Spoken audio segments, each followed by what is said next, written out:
မင်္ဂလာပါအခုမနက်ကတော့9:07မိနစ်ရှိပြီပေါ့နော်လူက active ဖြစ်နေလားဆိုရင်ရုပ်ကိုကြည့်အေးမွားတဲ့ရုပ်ဒါကတော့ကျွန်တော်ရဲ့ cousin ညီဒါကတော့ cousin ကိုပါညီကိုတွေနဲ့ဒီ10 miles challenge လေးခဏအပြော်သွားပြေးတာပါကျွန်တော်ကတော့ဖက်နဲ့ယူတဲ့လူဆိုတော့ဒီအပြေးသမားတွေဘာဖက်နဲ့အဝတ်များလဲကျွန်တော်လိုက်လေးလာမိတာပေါ့နော်အဲ့တော့ဘယ် brand ကိုအစီးများမယ်ထင်တယ်တူတူကြည့်သွားရအောင်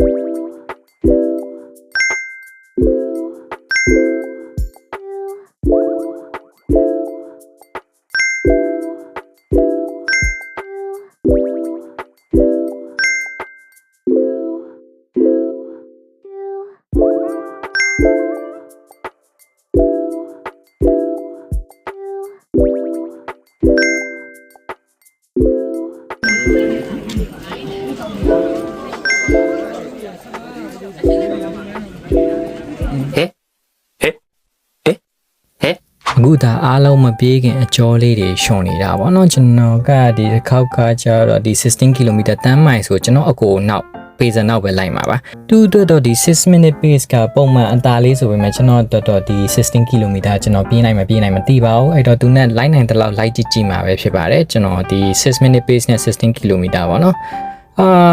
လူကတော့ဘောလုံးကန်တယ်ဘောလုံးကန်ပြီးပြေးတာနဲ့ဒီ